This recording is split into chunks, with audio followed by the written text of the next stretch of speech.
महासमुंद जिले सहित पूरे प्रदेश भर में अपनी 5 सूत्री मांगों को लेकर आज शिक्षक संघ ने एक दिवसीय हड़ताल कर दिया है। शिक्षकों के हड़ताल पर जाने से प्रदेश भर के स्कूलों में ताला बंद की तिथि निर्मित हो गई।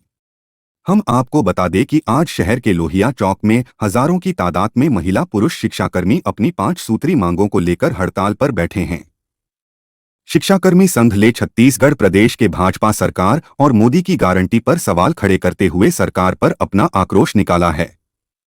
शिक्षाकर्मी ने केंद्र की मोदी सरकार और राज्य की भाजपा सरकार प्रकार करते हुए कहा है कि छत्तीसगढ़ में डबल इंजन की सरकार फेल हो गई है।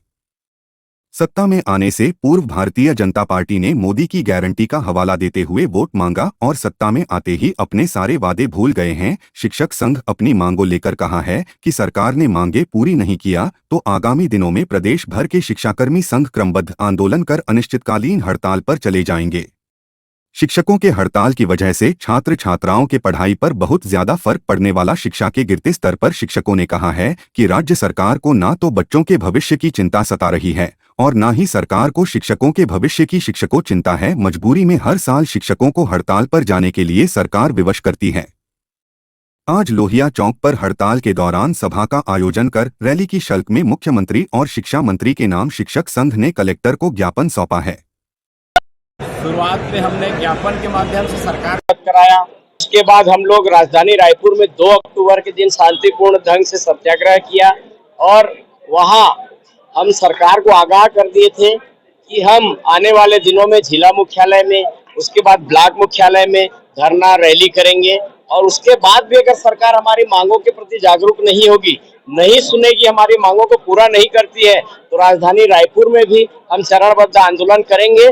और मैं आपको बता दूं, हमारे शिक्षक संगठन में हमारे छत्तीसगढ़ टीचर्स एसोसिएशन का पूरा इतिहास रहा है।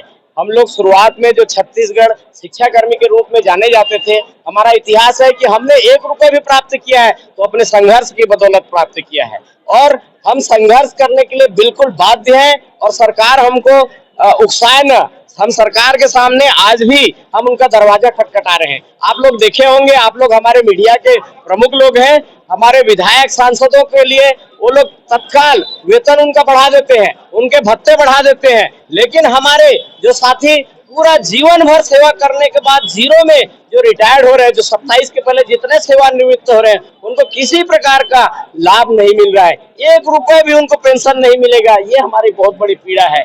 आदमी 50,000 60,000 में छेद जाए, नहीं तो हमारे जो शिक्षकों का आंदोलन होता है वह पूरे सरकार को हिलाने की ताकत।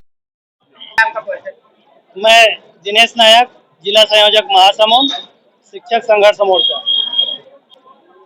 मैं आपके चैनल के माध्यम से कहना चाहूँगा कि हमारे प्रांतीय टीम ने चरणबद्ध आंदोलन का आगाज किया है, जिसमें आज तृतीय चरण का आंदोलन है, जिला स्तरीय धरना प्रदर्शन एवं रैली। आगामी हमारा योजना है, हमारे जो जनप्रतिनिधि हैं, जिनको हमारे जनता ने चुनकर भेजा है, शासन में बिठाया है, उनके माध्यम उनके दरवाजे तक जाएंगे और अपनी मांगों को उनके समक्ष रखेंगे।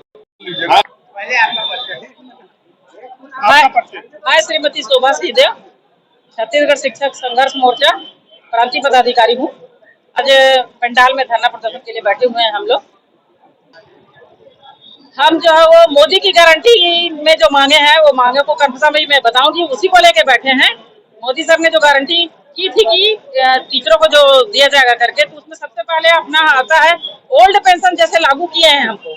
ओल्ड पेंशन में क्या है, हम लोग जो शिक्षाकर्मी शुरू से थे वो तो 98 से हैं, तो उसको 18 में हमको संविलियन किया है और 18 में संविलियन किया है तो हमारी जो बाकी पूर्व सेवा करना है उसको ले नहीं रहे हैं और इसलिए हमारे जो साथी रिटायर हो रहे हैं वो शून्य में जा रहे हैं। पेंशन का कोई लाभ उनको नहीं मिल रहा है। पेंशन दिए हैं ये सरकार बोल जरूर रही है, लेकिन उसमें भी पेच है और वो पेच ये है कि हमारी पूर्व सेवा गणना को नहीं की जा रही है। शासन इस बात को नहीं मान रही है कि वो हमारी पूर्व सेवा गणना को ले ले और हमको उसको लेना है, क्योंकि हमने काम किया है, शासन के अंतर्गत में ही काम किया है। इसमें है हमारी वेतन विसंगति भी है। हमारे साथी जो ग्रेड 3 वाले हैं, सहायक शिक्षक जो है, उनकी वेतन विसंगति है, पदोन्नति नहीं हुई है, हम लोग की क्रमोन्नति नहीं हुई है। ये सारे बात जो है वो, उसके बाद पेंशन के लिए जो 20 वर्ष की सेवा अवधि होती है, पहले 33 वर्ष था, उसको हम मांग रहे हैं कि 20 वर्ष की सेवा अवधि को पूर्ण पेंशन के रूप में माना जाए, ताकि उसका आधा जो है वो हम जब रिटायर हो तो हमको उसका पेंशन मिले, लेकिन उसमें भी हम नहीं आ रहे हैं। बातें हैं, इन सारी मुद्दों को लेकर आज हम एक साथ एकजुट होकर आज इसमें धरना स्थल पर एकत्रित हुए हैं। शासन यदि अभी भी हमारी बात को नहीं सुनती है तो हम आगे शासन के लिए अनवरत लड़ाई के लिए बाध्य होंगे। बच्चों का तो खैर हम समझ पाते हैं इस बात को, लेकिन आखिर हम लोग का भी भविष्य है। हमारे कुछ साथी जो रिटायर हो रहा है वो क्या है, देखो आदमी जिंदगी भर नौकरी करता है, उसके बाद जब हाथ पैर नहीं चलता, बूढ़ा हो जाता है, 62 साल का रिटायर होता है, उस समय उसको खाने के लिए और दवाई के लिए, मेडिसिन के लिए भी पैसा चाहिए। लेकिन शासन की जो पेच लगी है ओपीएस में, ओल्ड पेंशन सिस्टम में जो पेच उन लोगों ने लगाया कि 2018 से ही सेवा गणना कर रहे हैं, उसमें हमारे साथ शून्य में रिटायर होके आज भूखे मरने के लिए बाध्य है और उनका जिंदगी इतने बदहाल है कि देखा नहीं जाता है। बच्चों के बारे में हम सोच रहे हैं, लेकिन शासन को हमारे बारे में भी सोचना चाहिए। आखिर हम लोग की भी जिंदगी है, हम लोग बच्चों को नहीं निकाल रहे। शासन की गलत नीतियों के कारण ही हम आज यहाँ बाध्य हुए हैं और हमको बच्चों की भविष्य के बारे में है। यदि शासन हमारी बात मानती तो हम हड़ताल खत्म करके जाएंगे अपने स्कूल में, बच्चों को पढ़ाएंगे, एक्स्ट्रा क्लास लेके पढ़ाते हैं, हमेशा से ऐसा करते हैं और अभी भी होगा। बच्चों के भविष्य के साथ हम खिलवाड़ नहीं करें, लेकिन हमारे साथ शासन जो खिलवाड़ कर रही है उस बारे में क्या है ये हम शासन से पूछना चाह रहे हैं। इसमें सरकार की ये मंशा आती है कि सरकार हमेशा शिक्षकों के साथ छल करती है और शिक्षक को समाज में बदनाम कर देती है।